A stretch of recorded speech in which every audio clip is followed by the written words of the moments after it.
के साथ साथ लोकसभा से 6 सीट कांग्रेस पार्टी की झोली में इंदौर से डाल के देंगे।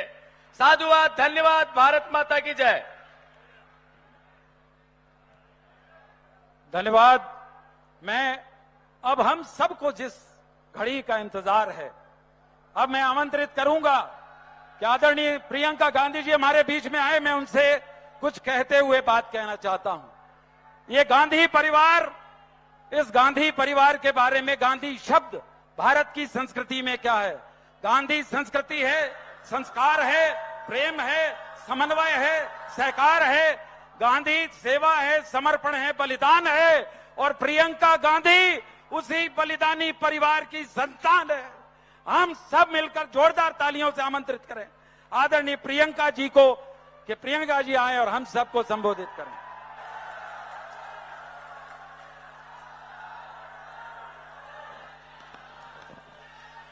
बहनों और भाइयों,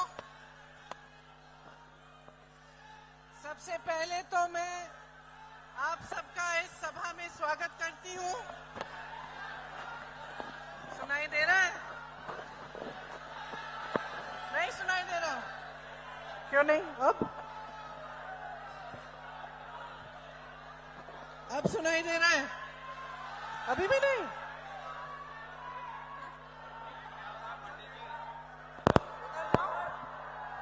उधर जाओ।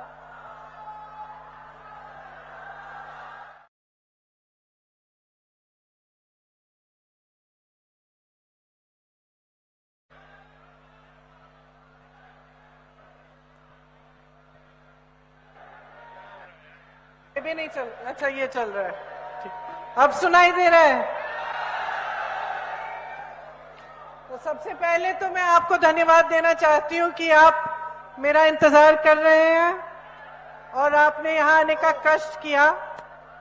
रास्ते में मैंने देखा कि काफी ट्रैफिक भी रुका हुआ था, इसके लिए मैं क्षमा चाहती हूं। श्री रणदीप सिंह सुरजेवाला जी, श्री सुरेश पचौरी जी, श्री महेंद्र जोशी जी, श्री सत्यनारायण पटेल जी, श्रीमती शोभा ओझा जी, श्री जीतू पटवारी जी, श्री पिंटू जोशी जी, श्री राजा मंडवानी जी, श्री सुरजीत चड्ढा जी, श्री सदाशिव यादव जी, श्री शेख आलिम जी, श्री गोली अग्निहोत्री जी, मंच पर उपस्थित सभी नेता कार्यकर्तागण, मेरे कार्यकर्ता साथी उमाशंकर रायकवाड़ जी, संतोषी बाई जी, राजेंद्र शर्मा जी और राधे बुरासी जी, आप सबका भी इस मंच पर बहुत बहुत स्वागत। एक बार मेरे साथ कहिए, खजराना गणेश भगवान की, खजराना गणेश भगवान जी की जय।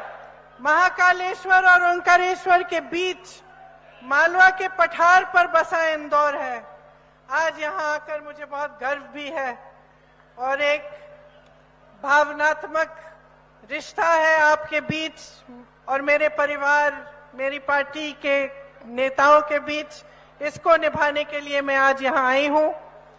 यहाँ की जनता मेहनती है, मददगार है। आप सबने इसका मिसाल कोरोना के समय दिखाया, जब पूरे देश के लिए आपका शहर एक मिसाल बना। जब संकट में थे तो एक दूसरे की मदद की, एक दूसरे की सहायता की। जो भी जितना कर पाया, आप सब बाहर आए, आपने मदद की एक दूसरे की। और पूरे देश ने देखा कि किस तरह हमारी देश की संस्कृति, हमारी देश की जो परंपरा है, जो लोगों को संकट के समय खास तौर से एकजुट करके साथ लाती है, उसका मिसाल इंदौर बना। यहाँ एक बार पहले आने का मौका मिला था। उस समय यहाँ पे जो खान पान है और यहाँ के जो लोग हैं, बिंदास लोग हैं, आप सबसे मिलने का मौका मिला। आजकल मैं डाइट कर रही हूँ तो आज नहीं खाऊंगी कुछ, लेकिन ये कहना चाह रही थी कि आपका जो शहर है देश में सुप्रसिद्ध है। यहां से जब आजादी के समय, आजादी की लड़ाई के समय, जब गांधी जी ने करो या मरो का नारा दिया, तब यहां पे इंदौर के बहुत सारे प्रसिद्ध ऐसे वासी थे जिन्होंने आंदोलन को आगे बढ़ाया। इंदौर के क्रांतिकारियों ने जो बिगुल बजाया उसमें श्याम कुमार आजाद जी, राधा बहन आजाद जी, लीला देवी जी व्यास जी, नगेंद्र आजाद जी, आनंद मोहन माथुर जी, कन्हैया लाल खादीवाला जी की तरह तमाम ऐसे नेता थे जो सड़कों पर उतरे और जिन्होंने हमारी आजादी की लड़ाई लड़ी। देशभक्ति आपके खून में है, स्वाभिमान, सम्मान आपके खून में है। कांग्रेस एक क्रांतिकारी पार्टी रही है। मैंने आजादी की लड़ाई की जिक्र की, लेकिन तब से लेकर आज तक कांग्रेस ने हमेशा किसानों के लिए, मजदूरों के लिए, गरीबों के लिए, जो संकट में था उसके लिए लड़ाई लड़ी है और ये कोशिश की है कि समानता के साथ सबका विकास किया जाए, सबको आगे बढ़ाया जाए। देखिए, आपका शहर है, आपने पिछले 18 सालों से अपने शहर में देखा होगा कि क्या तरक्की आई है, किस तरह का काम किया गया है, सरकार की जो नीतियां हैं उनसे आपको लाभ हुआ है कि नहीं। तो यहां पे जब हम मंच पे खड़े होते हैं, नेता आपको भाषण देते हैं, तो हम अपना कहते हैं, लेकिन मैं हमेशा सोचती हूं कि आप में जो विवेक है, आपका जो अनुभव है, वो सर्वोपरि है। हम कुछ भी कहें उसकी तुलना आप अपने जीवन के अनुभव से करें और अपनी जागरूकता से गहराई में उसको समझने की कोशिश करें। आजकल जो राजनीति देश में है वो एक अलग तरह की राजनीति है। एक तरफ विकास की बात होती है, तरक्की की बात होती है, और हम देखते हैं कि जो बड़े बड़े उद्योगपति हैं देश के, जो अब हम अपने हाथों पे गिन सकते हैं, वो आगे बढ़ रहे हैं। लेकिन जो छोटा और मध्यम वर्ग का जो उद्योगपति है, जो रोजगार बनाने वाला होता है, वो आगे नहीं बढ़ रहा है। इसी तरह से हम देखते हैं कि विकास की बड़ी बड़ी बातें होती हैं, बड़ी बड़ी घोषणाएं होती हैं, लेकिन देश का गरीब और गरीब होता चले जा रहा है। महंगाई से सब जूझ रहे हैं, सब परेशान हैं। बेरोजगारी इतनी बढ़ गई है कि 45 सालों में सबसे ज्यादा बेरोजगारी देश में आज है। एक आंकड़ा है, आपने सुना होगा, मध्य प्रदेश की सरकार ने पिछले 3 सालों में 21 रोजगार दिए हैं, मात्र 21 रोजगार। आप सोच सकते हैं कि जब सरकारी पद, तमाम पद खाली पड़े हुए हैं, स्वास्थ्य व्यवस्था में देखिए हर स्तर पर 90% से ज्यादा पद खाली हैं, फिर भी नौजवान बेरोजगार हैं। नौजवान के लिए माता पिता मेहनत करते हैं, फीस भरने के लिए कोई किसान मेहनत कर रहा है, कोई जॉब कर रहा है, खूब मेहनत कर रहे हैं कि ट्यूशन करें, भर्ती की परीक्षाएं करें, उनकी फीस भरते हैं, और फिर भी सब करने के बावजूद तमाम नौजवान बेरोजगार खड़े हैं। जब जब मैं सभाओं में जाती हूं, मैं पूछती हूं कि बताइए आपको रोजगार मिला है, प्रदेश की सरकार ने दिया है, तो हमेशा यही जवाब मिलता है कि नहीं दिया। एक तरफ खाली पद, दूसरी तरफ बेरोजगारी, एक तरफ गरीबी, दूसरी तरफ महंगाई को रोकने का कोई प्रयास नहीं। प्रयास तब शुरू होते हैं जब चुनाव आते हैं। इसका सबसे अच्छा मिसाल गैस सिलेंडर। गैस सिलेंडर के दाम बढ़ते चले गए, 1200, 1400 तक आ चुके हैं। चुनाव आने वाला है, 2 महीने पहले इन्होंने इसको 400 रुपए कर दिया। इससे पहले क्या हो रहा था?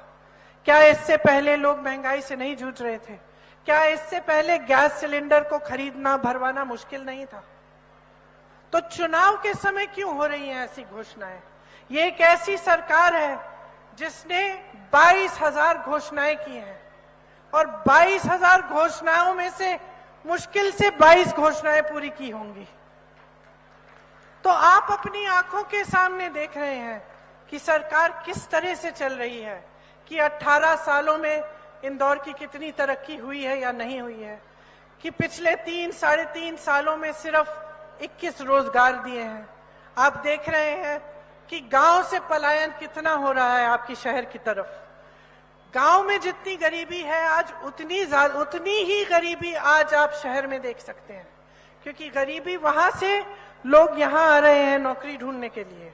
यहाँ आते हैं, महंगाई इतनी बढ़ चुकी है, रोजगार मुश्किल से मिलता है और महंगाई को रोकने के लिए कोई प्रयास नहीं।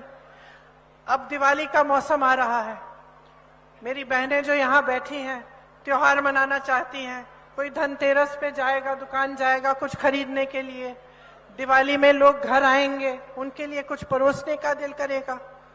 लेकिन आज ये परिस्थिति है कि प्याज के दाम भी इतने बढ़ गए हैं।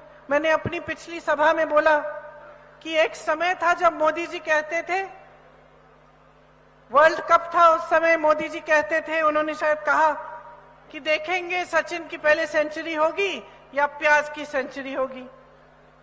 आज वर्ल्ड कप चल रहा है, विराट की सेंचुरी हो गई, प्याज की भी सेंचुरी हो गई और मोदी जी कुछ कर नहीं रहे हैं, कुछ कह नहीं रहे हैं। यहाँ की सरकार ने इतने घोटाले किए हैं कि इतनी लंबी लिस्ट है मेरे पास, लेकिन उसको पढ़ना ही छोड़ दिया है मैंने। पहले जब मैं यहाँ मध्य प्रदेश सभाओं में आती थी तो सारा पढ़ती थी, कौन से शिक्षा भर्ती में घोटाला, इधर घोटाला उधर घोटाला, लंबी तमाम लिस्ट थी। अब मैं पढ़ती नहीं हूं क्योंकि मैं जानती हूं कि मोटी बात यह है कि इस सरकार का ध्यान सिर्फ घोटालों में रहा है, अपने लिए कमाने में, लूटने में, और आपकी तरक्की, आपका विकास करने में, आपकी कोई भी सहायता करने में इन्होंने कुछ नहीं किया। देखिए, आज की राजनीति ऐसी हो चुकी है कि हमारी उम्मीदें भी घट चुकी हैं। मैं जब लोगों से पूछती हूं कि भाई क्या उम्मीद है सरकार से, तो अक्सर लोग कहते हैं कि कुछ ज्यादा नहीं, हमारा संघर्ष भरा जीवन है, अगर हमारे जीवन में कुछ सहायता, कुछ मदद मिल जाती, रोजगार मिल जाता, महंगाई थोड़ी कम हो जाती, जैसे गैस सिलेंडर है उसकी वो कम महंगा हो जाता, उससे हमें सुविधा हो जाती। तो लोगों की उम्मीदें भी घट रही हैं क्योंकि राजनीति का ध्यान किस ओर जा रहा है, ऐसी बातों की ओर जिससे आपकी तरक्की का कोई ताल्लुक नहीं है। तो चुनाव के समय जब मैं देखती हूं कि भाजपा के नेता मंच पे आते हैं तो कैसी कैसी बातें करते हैं। अब मैं सुन रही थी मोदी जी का भाषण, तो मैंने सोचा विकास की बातें करेंगे, ये बताएंगे कि घोषणाएं जो इन्होंने की हैं, कौन से प्रदेश में इन्होंने इस तरह की नीतियां लागू की हैं जो अभी चल रही हैं, पता तो चले जनता को कि अगर कुछ कह रहे हैं तो उसका आधार क्या है। उल्टा मैंने देखा कि मोदी जी कह रहे हैं कि कांग्रेस के कुछ नेता हैं जो आज भी इंदिरा गांधी के नाम पे वोट मांग रहे हैं। तो मैंने सोचा अरे ये तो मोदी जी मेरी बात कर रहे हैं, मुझसे नाराज हो गए। और मैं सोच रही थी कि मोदी जी आप तो 24 घंटे हर भाषण में पंडित नेहरू का नाम लेते हैं, हर भाषण में पंडित नेहरू का नाम लेते हैं। एक दो बार मैंने भी सोचा कि मैं इंदिरा जी का नाम ले लूं, तो इसमें कौन सी बुराई हो गई। आगे सुना मैंने भाषण उनका, आगे कहने लगे कि इन कांग्रेसियों का खून खराब है। तो मैंने सोचा कि भाई ये मोदी जी ने पैथ लैब्स कब से खोल दी कि खून का टेस्टिंग कर रहे हैं। अगली बार बुखार चढ़ेगा तो मैं मोदी जी के पास भेज देती हूं। लेकिन मन में देखिए मजाक एक तरफ है, मन में ये बात आई कि आप प्रधानमंत्री हैं, आपके पद की एक गरिमा है। अगर किसी का दायित्व है कि सार्वजनिक जीवन में जो चर्चा परिचर्चा का स्तर है उसे ऊंचा रखना है, तो ये प्रधानमंत्री का ही दायित्व होता है, बड़े बड़े नेताओं का होता है। कि चुनाव का समय है, जनता को इससे कोई मतलब नहीं है कि हमारे खून में क्या है क्या नहीं है, वो टेस्ट रिजल्ट बता देगा हमारा। जनता को मतलब है अपनी समस्याओं से। आज सबसे बड़ी समस्याएं क्या हैं? महंगाई है, बेरोजगारी है, शिक्षा की सुविधाएं, स्वास्थ्य की सुविधाएं। अब देखिए, बार बार कहते रहते हैं कि 70 सालों में कुछ नहीं हुआ, लेकिन अब 10 सालों से आपकी सरकार है, अब तो जिम्मेदारी ले लीजिए। 10 सालों से आपने इंदौर में कौन सा विश्वविद्यालय खोला है, कौन सा मेडिकल कॉलेज खोला है? मध्य प्रदेश में हजारों स्कूल बंद हो गए हैं। जब लोग गांव से यहाँ शहरों में पलायन करते हैं, वो इसलिए करते हैं क्योंकि वहां आपने सुविधा दी नहीं है। तो आप 18 सालों से इस प्रदेश में आपकी सरकार है, 10 सालों से केंद्र में आपकी सरकार है। तो अगर ठीक है, आप कह रहे हैं कि किसी ने आपसे पहले कुछ किया ही नहीं, ये छोड़ देते हैं हम बात की IIT हो, IIM हो, एम्स हो, सब पंडित नेहरू के समय से है, छोड़ देते हैं हम बात। हम कहते हैं चलो मान लिए किसी ने कुछ नहीं किया, आपसे पहले जितने भी लोग आए वो सब बेकार थे, किसी ने कुछ नहीं किया। आपने क्या किया है? क्या आप अपनी जिम्मेदारी को लेने के लिए तैयार हैं? क्या आप एक ऐसी राजनीति करने की हिम्मत कर सकते हैं जो नकारात्मक नहीं है और सकारात्मक है? क्या आप मंच पे खड़े होकर आप ये हिम्मत कर सकते हैं कि अतीत की बातों को बंद करें और आज की बात करें कि आपकी सरकार ने क्या किया? क्योंकि जब आप इस बात को उठाते हैं तो सिर्फ ऐसी बातें करते हैं कि हमने G20 की, बहुत बढ़िया किया, देश का मान सम्मान बढ़ाया, ठीक है, संसद का सुंदरीकरण किया, उसमें भी आपने 20,000 करोड़ रुपए खर्च कर लिए। आपने अपने लिए 2 बड़े बड़े हवाई जहाज खरीदे, 16,000 करोड़ रुपए खर्च लिए। क्या जनता का हक नहीं है कि पूछे कि ये किसके पैसे खर्च रहे हैं? ये किसकी संपत्ति है जो आप अपने दोस्तों को, बड़े बड़े उद्योगपतियों को सौंप रहे हैं, जो कौड़ियों के दाम में आप दे रहे हैं उनको? क्या जनता का हक नहीं है कि आपसे पूछे कि 70 साल की बात छोड़िए, 10 साल की बात बताइए, 10 साल में हम बेरोजगार क्यों हैं? आपने रोजगार क्यों नहीं बनाए? जहां से रोजगार बनते हैं उन कंपनियों को आपने कौड़ियों के दाम में क्यों बेच दिया अपने दोस्तों को? क्या हमें पूछने का हक नहीं है? क्या जनता को ये पूछने का हक नहीं है कि पहले हमें किसानी, खेती से हमें रोजगार मिलते थे, हमें ग्रामीण रोजगार मिलता था मनरेगा से, आज आपने उसको ठप कर दिया है। आज किसान इतना परेशान है, पेट्रोल, डीजल, खाद कुछ नहीं खरीद सकता। क्या किसान को हक नहीं है कि वो पूछे कि वो ट्रैक्टर पे GST क्यों दे रहा है, वो पेट्रोल पे GST क्यों दे रहा है, वो डीजल पे GST क्यों दे रहा है? क्या उसे हक नहीं है पूछने का कि मेरा बेटा तुम्हारे लिए सरहद पे खड़े होकर इस देश की रक्षा कर रहा है, मेरा बेटा जवान बनता है और मेरे बेटे के लिए तुम ऐसी स्कीम क्यों लाए हो मोदी जी जो 4 सालों में खत्म हो जाती है? मेरा बेटा काम करता है, परिश्रम करता है, संघर्ष करता है सेना में भर्ती होने के लिए, और आपने उसको 4 सालों के लिए 4 सालों की नौकरी देकर उसको आप घर भेज देंगे? क्या हक नहीं है किसान को पूछने का? क्या महिलाओं को हक नहीं है पूछने का कि हमारे लिए क्या किया? आपकी यहाँ 18 सालों से सरकार थी, पिछली ये सरकार 3.5 सालों से चल रही है। क्या महिलाओं को हक नहीं है पूछने के लिए कि हमें पहले ये पैसे क्यों नहीं दिए जो चुनाव के 2 महीने पहले आप हमारे खातों में डाल रहे हो? क्या हम उस समय गरीब नहीं थे? क्या हम उस समय समाज का बोझ नहीं उठा रहे थे? क्या हम उस समय खेतियों में काम कर नहीं रहे थे? क्या हम उस समय अपने बच्चों की परवरिश नहीं कर रहे थे? क्या महिलाओं को हक नहीं है ये पूछने के लिए कि जो बिल आप लाए हैं हमारे आरक्षण के लिए, जिसमें आप कहते हैं कि 33% आरक्षण हमें देंगे, वो बिल 10 साल के लिए आप लागू क्यों नहीं करेंगे? ये हक है और मैं इस हक को के बारे में याद दिलाने के लिए आज यहाँ पे आपके सामने खड़ी हूँ। मुझे वोट नहीं चाहिए, मुझे आपकी जागरूकता चाहिए। मैं चाहती हूँ कि आपके हक आपके हाथों में जाए, कि आपका अधिकार वापस आपको मिले।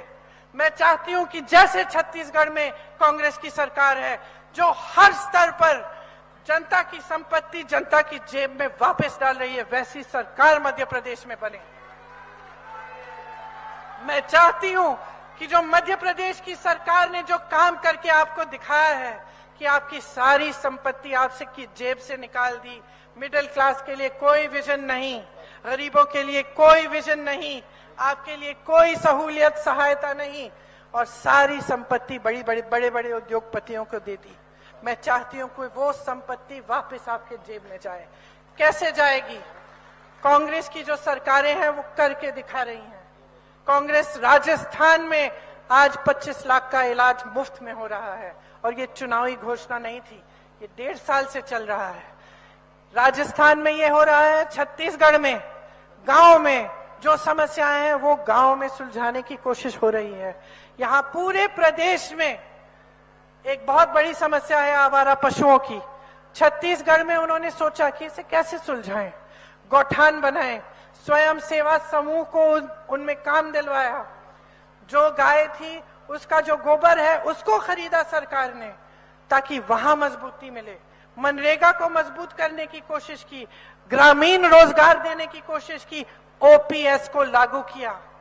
आज सरकारी कर्मचारी का एक ही डिमांड है, कहता है 20 सालों से मैंने काम किया, मैंने देश सेवा की, आप सब यहाँ खड़े हैं, ये देश सेवा ही है, वरना आप यहाँ नहीं खड़े होते एक चुनावी सभा में। आप सब सिर्फ ये कहते हैं कि हमने 20 सालों के लिए जो सेवा की उसके लिए हम सिर्फ सुरक्षा मांग रहे हैं, हमारा जो पेंशन है वो सुरक्षित रहे। हमें ये घबराहट नहीं चाहिए कि हमारे पेंशन को आपने कहीं इन्वेस्ट कर लिया, कल को कुछ समस्या उठ गई और हमारी सारी कमाई गवा दी। हम सिर्फ अपनी सुरक्षा चाहते हैं। सरकार क्या कहती है? ये सरकार जो कहती है कि आपके लिए चलती है, क्या कहती है? कहती है हमारे पास पैसे नहीं हैं ओपीएस के लिए। तो अगर पैसे नहीं है तो राजस्थान की सरकार कैसे कर रही है? तो फिर कर्नाटका की सरकार कैसे कर रही है? हिमाचल की सरकार कैसे कर रही है? छत्तीसगढ़ में ओपीएस लागू कैसे है? क्योंकि आपके पैसे नहीं है, गलत बात है, आपकी प्रायोरिटीज गलत है, आपका ध्यान नहीं है इसमें। जब बड़े बड़े उद्योगपतियों के कर्ज माफ करने की बात होती है, हजारों करोड़ रुपए आप अडानी जी के माफ कर सकते हैं, तो इस देश के कर्मचारी के ओपीएस क्यों नहीं दे सकते? सीधी सी बात है, सीधी सी बात है। पिछले साल जब यूपी का चुनाव था, गन्ने के किसानों का बकाया 15,000 करोड़ था। उसी समय प्रधानमंत्री जी ने 2 चीजें की, अपने लिए 2 हवाई जहाज खरीदे, एक 8,000 करोड़ का, दूसरा 8,000 करोड़ का, 16,000 करोड़ के 2 हवाई जहाज खरीदे। और दूसरी बात, उन्होंने ये ऐलान किया कि संसद भवन की सुंदरीकरण के लिए 20,000 करोड़ रुपए खर्च किए जाएंगे, और किसान का बकाया, उसके लिए पैसे नहीं है। किसान के बकाये के लिए पैसे नहीं है। जो संसद चला आ रहा है 70 सालों से ठीक ठाक है, मरम्मत करनी है तो करो, लेकिन उस पूरे इंडिया गेट के सामने नई दिल्ली को की सुंदरीकरण के लिए इतने पैसे खर्च करने के लिए क्या जरूरत थी? देखिए, मनमोहन सिंह जी की सरकार में खूब तरक्की हुई, और ये नहीं था कि ऐसे बड़े प्रोजेक्ट नहीं थे, G20 नहीं था, ये सब था, लेकिन गरीबों के लिए और मिडिल क्लास के लिए सोच थी, एक विजन था कि किस तरह से हम आपको भी मजबूत कर सकते हैं और उद्योगपतियों को भी मजबूत कर सकते हैं। और ये नजरिया नहीं था कि सिर्फ गिने चुने 5 उद्योगपतियों को हम मदद करेंगे और बाकी उद्योगपति जाए भाड़ में, ये नजरिया नहीं था। आज के तमाम छोटे उद्योगपति, मध्यम वर्ग के, जो छोटी छोटी कंपनियां चलाते हैं, जो इंजन है हमारे देश के विकास का, जो दुकानदार हैं, जो छोटी दुकानें हैं, इन सब की मदद सहायता कौन कर रहा है? नोटबंदी की आपने, सबको कह दिया कि भाई देशभक्ति दिखाओ अपनी, खड़े हो जाओ लाइन में, सब खड़े हो गए, क्योंकि हमारी देश की जनता, जब हम देश की बात करते हैं, जब हम धर्म की बात करते हैं, तो ऐसा एक हिंदुस्तानी नहीं है जिसके दिल में वो बात नहीं बैठती। इसीलिए ये सीख गए कि भाई जब जनता से कुछ निकालना हो, धर्म की बात करो और देशभक्ति की बात करो। आप खड़े हुए लाइन में। नोटबंदी का सबसे बड़ा नुकसान किसी अडानी अंबानी का नहीं हुआ, नोटबंदी का नुकसान आपने झेला, इंदौर जैसे शहरों के उद्योगपतियों ने झेला, उसके बाद क्या हुआ? कोरोना आया। दुनिया भर में कोरोना जब आया तो छोटे छोटे उद्योगपतियों की मदद की। यहां नहीं हुई आपकी सहायता। कोरोना के बाद आप पे जीएसटी थोपा गया और जीएसटी से आप अभी भी जूझ रहे हैं। तो क्या कर रही है ये सरकार आपके लिए? मैं पूछना चाहती हूँ। लोग कहते हैं, मैं जाती हूँ लोगों के घरों में, पूछती हूँ कि भाई टूटी में से पानी नहीं आ रहा है, बिजली नहीं आ रही है, सड़क तुम्हारी खराब है, तो वोट क्यों दे रहे हो भाई? दीदी धर्म की बात है, दीदी धर्म की बात है, दीदी जाति की बात है। तो मैं आपसे कहना चाहती हूँ, बहुत हो गया, बहुत हो गया आपका इस्तेमाल। आपके जज्बातों का बहुत इस्तेमाल हो गया है।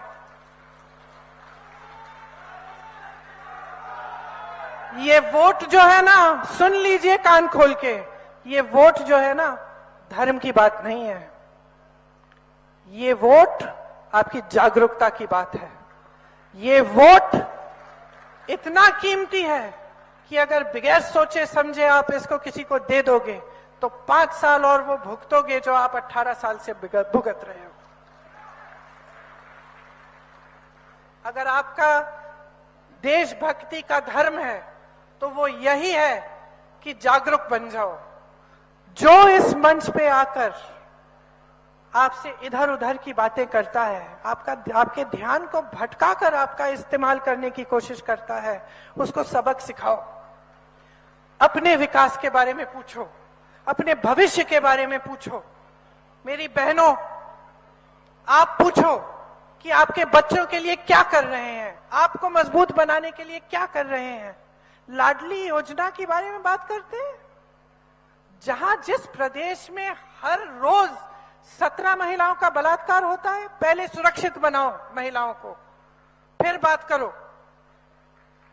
और क्या समझ रखा है आपने महिलाओं को कि चुनाव के 2 दिन पहले आप कह देंगे कि लीजिए 2000 रुपए आपके खाते में। क्या महिलाएं सोचनी नहीं है? क्या महिलाओं को दिख नहीं रहा है कि आपने इतने सालों से कुछ नहीं किया उनके लिए? सवाल उठाओ, क्योंकि जब तक आप जागरूक नहीं बनोगे, जब तक आप जिम्मेदारी और शक्ति अपने हाथों में नहीं लोगे, तब तक आपका प्रदेश इसी तरह की खाई में रहेगा। घोटाले पे घोटाला, और इससे नुकसान किसका होता है? कभी मैं सुनती हूँ लोग कहते हैं ठीक है भाई, सभी ने खाना है, खाने दीजिए। क्या बात है? क्या बात है? क्या हम इस कगार पे पहुंच गए हैं कि चलिए खाने दीजिए? क्या बात है? आपका पैसा है, आपका पैसा है, आपकी संपत्ति है। इतनी आसानी से मत खाने दीजिए। खड़े हो जाइए, याद दिला दीजिए इनको सबको, सारे नेताओं को, कि आपको ऐसी सरकार चाहिए जो आपकी संपत्ति आपको लौटाए। ऐसी स्कीम चाहते हैं जो आपको मजबूत बनाए, क्योंकि बहुत हो गया है। और जैसे मैंने कहा, इसका नुकसान आप झेल रहे हैं, कोई नेता नहीं झेलता। सबके बच्चे बाहर पढ़ रहे हैं, सबके बड़े बड़े महल हैं। आपने देखा हुआ, अभी 1-2 दिन पहले ही एक वीडियो चला है, किसी बड़े नेता, शायद एक कृषि मंत्री हैं देश के, उनके बेटे शायद वही हैं, फोन पे वीडियो पे कुछ कुछ कह रहे हैं, हजारों करोड़ की बात कर रहे हैं। कोई नेता का कोई नुकसान नहीं होता। ये नुकसान है तो आपका है। ये अधिकारी जो यहाँ खड़े हैं, कर्मचारी जो खड़े हैं, गरीब जनता है जो रोज मेहनत कर रहा है, ईमानदारी से मेहनत कर रहा है, क्योंकि ये आप ही की संपत्ति लेते हैं। तो अब आप मन बना लीजिए कि आपको कैसी सरकार चाहिए। मैं बार बार कहती हूं कि मेरी बातों पे मत चलिए। जो आप देख रहे हैं अपने अनुभव से, आपने जो देखा है, आपको जैसा लग रहा है कि देखिए हमारी सरकार ने, अगर आपको लगता है कि आपकी तरक्की हुई है, कि अच्छा हो रहा है, तो बेशक दीजिए इनको वोट। लेकिन अगर आपको लगता है कि आपके लिए काम नहीं किया, आपको सिर्फ लूटा है, सिर्फ बहकाया है, सिर्फ झूठे खोखले वादे किए हैं। अभी मैं मंच पे आई थी, किसी ने मुझे एक गुलदस्ता पकड़ाया, आपने देखा, गुलदस्ते में फूल ही नहीं थे, खाली था। उस तरह का गुलदस्ता बना के आपको दे रहे हैं और बार बार दे रहे हैं। चुनाव आता है, शुरू, धर्म, जाति, और घोषणाओं का गुलदस्ता। चुनाव के बाद आपको देखते हैं उसमें फूल ही नहीं है, खाली है, खोखला है। तो अपने लिए नहीं, अपनी पार्टी की मजबूती के लिए नहीं, वोटों को बटोरने के लिए मैं आपके लिए कह रही हूं। हम अगर कुछ गारंटी के बारे में आपसे बात कर रहे हैं, एक आधार है उसका। हमने कर्नाटका में कुछ गारंटी के बारे में बात की, आज वो गारंटी लागू है। पहली कैबिनेट मीटिंग में उनमें से जो 5 गारंटीज थी उनको लागू किया गया। तो मेरी बातों पे मत जाइए, देखिए कर्नाटका में क्या हो रहा है। क्या छत्तीसगढ़ के लोग खुश हैं? क्या वाकई किसान खुश है वहां का? क्या ये सच है कि जो पलायन करके गए थे वो वापस आ रहे हैं अपने गांव, क्योंकि उनको लग रहा है कि हमारे प्रदेश में ही हमें अच्छा रोजगार मिल रहा है? पूछिए ये सवाल और खुद देखिए कि जहां जहां कांग्रेस ने गारंटी बताई है, क्या वो गारंटी पूरी हो रही है कि नहीं। और ये कांग्रेस चाहती क्या है? अगर इस पार्टी ने आजादी की लड़ाई लड़ी, अगर इसका एक नेता देश के एक कोने से दूसरे कोने तक 4000 किलोमीटर चल के सिर्फ ये कह रहा है आपको कि आप एकजुट हो जाइए, कि ये देश एक हो, ये देश मजबूत हो, भारत जोड़ो यात्रा एक नेता कर रहा है, तो क्या अपनी भलाई के लिए कर रहा है? वो देश के लिए कर रहा है, आपको जागरूक बनाने के लिए, आपको दिखाने के लिए कि ये जो राजनीति चल रही है ये सही नहीं है, इससे आपका लाभ नहीं हो रहा है, इससे कुछ गिने चुने लोगों का लाभ हो रहा है। और अब आप सबको खुद दिखने लगा है। छोटी छोटी चीजें हैं। हिमाचल में मैं बहुत रहती हूं। हिमाचल का जो सेब का किसान है आज सेब नहीं बेच पा रहा है। क्यों? अडानी जी के पास है सारे कोल्ड स्टोरेज, सारा जो सेब का ट्रेड है सारा अडानी जी के पास है, वो कीमत तय करते हैं। तो ये छोटी छोटी चीजें हैं आपके जीवन में जिससे आपको पता चल रहा है। मैं पिछली सभा में कह रही थी कि पुराने जमाने में टाटा बिरला होते थे, हमें मालूम होता था कि भाई टाटा ट्रक बनाता है, टूथपेस्ट बनाता है। क्या हमें जो हम इस्तेमाल कर रहे थे जीवन में, जो हमारी चीजें हैं, हमें पता चल जाता था कि ये बिरला बना रहा है, ये टाटा बना रहा है। मैं आपसे पूछना चाहती हूँ कि अडानी जी, अंबानी जी क्या बना रहे हैं? बताइए, कोई बताए? किसी को मालूम है क्या बना रहे हैं? कुछ बना नहीं रहे हैं, देश की संपत्ति को ले रहे हैं, कुछ नया नहीं बन रहा है। आज इंदौर में अगर बड़ी बड़ी विश्वविद्यालय हैं, पाठशालाएं हैं, अगर ये एजुकेशन का हब है, टेक्निक का हब है, तो ये आपकी सरकार ने नहीं बनाया है, ये आप खुद अपने बल पे कर रहे हैं।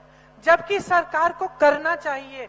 विजन होता है तो IIM आता है, विजन होता है तो IIT आता है, विजन होता है तो एम्स आता है, विजन होता है तो एक प्लानिंग होती है, शहर की प्लानिंग, शहर के गरीबों के लिए प्लानिंग, शहर के बिजनेस वालों के लिए प्लानिंग, और शहर के लिए एक विजन की, हाँ 10 सालों में हम ये चाहते हैं। वो विजन का मिसाल मैंने देख लिया। कमलनाथ जी ने जो शुरू कराया था फ्लाईओवर, अभी तक आधा पड़ा हुआ है, अभी तक तैयार नहीं है। विजन का कांग्रेस की सरकार का था और अभी तक ऐसे ही अधूरा पड़ा है। तो मेरी सिर्फ देखिए एक ही बात है, ये सारी लंबी चौड़ी बातों का आधार एक ही है कि आप सोच समझ के अपना वोट दो, जागरूक बनो। कुछ गारंटीज है, पढ़ के सुना देती हूं, लेकिन आपको ये गारंटीज आपको जानना चाहिए कि एक आधार पे बनी है, क्योंकि जहां कांग्रेस की सरकारें हैं वहां ऑलरेडी इनमें ऐसी गारंटीज लागू हैं। तो हमारी गारंटी है कि महिलाओं को 1500 रुपए प्रति माह मिलेंगे, 500 रुपए में गैस सिलेंडर आपको मिलेगा, 100 यूनिट बिजली माफ, 200 यूनिट बिजली बिल हाफ होगी, पुराना पेंशन यहां लागू होगा, 2 लाख खाली सरकारी पद जैसे ही सरकार बनेगी हमारा प्रयास रहेगा कि 1-2 सालों के अंदर अंदर हम इनको भरवाएंगे। युवाओं के लिए, जो बेरोजगार युवा हैं, उनके लिए 3000 रुपए बेरोजगारी का भत्ता। पढ़ो और पढ़ाओ योजना के तहत मध्य प्रदेश के बच्चों के लिए कक्षा 1 से 12वीं तक निःशुल्क शिक्षा होगी। कक्षा 1 से 8 तक हर बच्चे को जो स्कूल में रजिस्टर्ड है उसे 500 रुपए मिलेंगे। कक्षा 9 से 10 तक हर बच्चे के लिए 1000 रुपए परिवार को दिया जाएगा। कक्षा 11वीं से 12वीं तक 1500 रुपए दिए जाएंगे। किसानों का कर्ज माफ होना फिर से शुरू होगा। आपकी एमएसपी जो न्यूनतम भूल गई, दिमाग से निकल गया, न्यूनतम समर्थन मूल्य है। आपका न्यूनतम समर्थन मूल्य आपको गेहूं के लिए 2600 रुपए मिलेगा, धान के लिए 2500। अब इसका आधार क्या है? इसका आधार क्या है? छत्तीसगढ़ में आज भी 2400 से ऊपर है समर्थन मूल्य। और भाजपा के जो प्रदेश है, वाराणसी में 1200 से 1400 मिल रहे हैं। ओबीसी वर्ग के लिए 27% आरक्षण मांग रहे हैं हम, देंगे हम। और जो जाति जनगणना की बात है, हम मध्य प्रदेश में वो गिनती कराएंगे। देखिए, जाति जनगणना की जो बात है ना, वो भी जो ये लोग बात करते हैं, कहते हैं, अक्सर कहते हैं, आपने मोदी जी की बात काफी सुनी होगी कि वो खास तौर से ओबीसी वर्ग को आगे बढ़ाना चाहते हैं। वही खाली गुलदस्ता है, क्योंकि जब हम कहते हैं कि जातिगत जनगणना होनी चाहिए, तब ये कहते हैं कि हम नहीं हो सकती, चुप रहते हैं। अब क्यों? हम क्यों कह रहे हैं कि ये जनगणना होनी चाहिए? हम सिंपल ये बात कह रहे हैं कि गिनती कर लो, गिनती कर लो कि इस देश में दलित कितने हैं, इस देश में ओबीसी कितने हैं, एससी कितने हैं, एसटी कितने हैं, गरीब कितने हैं, ताकि जब नीतियां बने तब जितने प्रतिशत है कम से कम उनकी भागीदारी हो, या उनकी समस्याओं को हल करने के लिए ऐसी नीतियां बने जिसमें उनका प्रतिनिधित्व हो, कि जो बड़े बड़े पद हैं देश के उनमें उनका प्रतिनिधित्व हो। जैसे आज अगर देखें हम, तो नहीं है प्रतिनिधित्व। अगर बिहार में गिनती की गई 84% ओबीसी एससी एसटी थे, है आज के दिन में। लेकिन आप बड़े बड़े पद देखिए, विश्वविद्यालय के जो आप वाइस चांसलर्स हैं उनको देखिए, या आप बड़े बड़े मीडिया के जो हेड हैं उनको देखिए, या फिर आप किसी भी स्तर में देख लीजिए, ये आंकड़ा दिखता नहीं है आपको। तो कम से कम समानता होनी चाहिए। तो हम कहते हैं गिनती करिए, गिनती करने का समय होता है तो पीछे हट जाते हैं। तो देखिए, समझने की बात है कि आप क्या चाहते हैं अपनी सरकार से, अपने नेताओं से। देखा, नेता ऐसी चीज होती है कि आप छूट दे देना, आप जवाबदेही बंद कर दें तो हवा में उड़ जाते हैं। इनको जमीन पे लाना आपका काम है।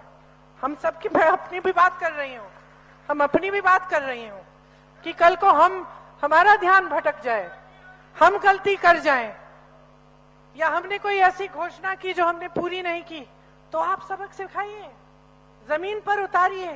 तो अब बहुत हो गया है, बहुत लंबी बात भी कर ली है मैंने, शाम का टाइम हो गया, आपको जाना भी है घर। सीधी सी बात है, मन बना लो, जो राजनीति आपके लिए काम करे,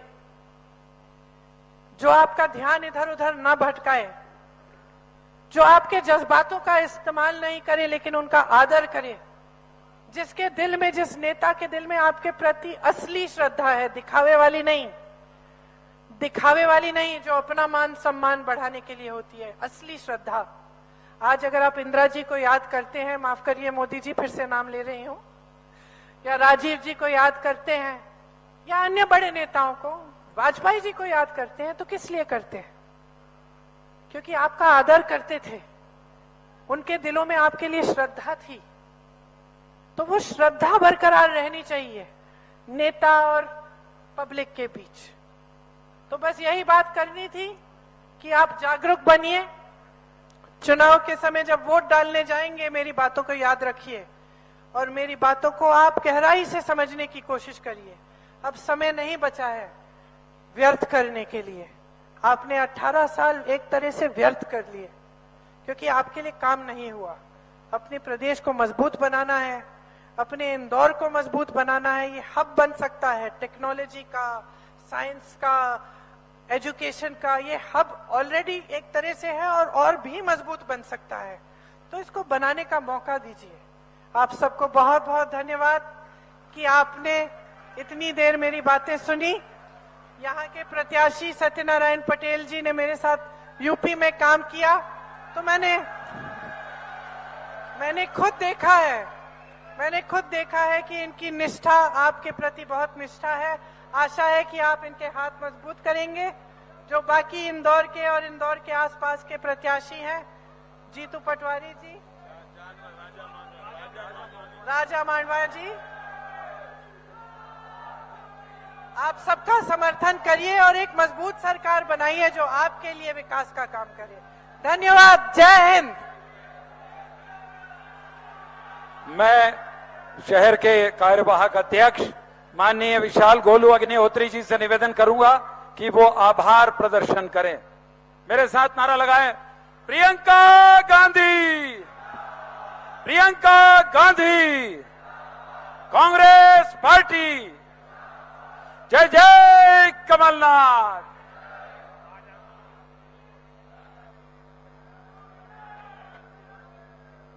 अखिल भारतीय कांग्रेस कमेटी की महासचिव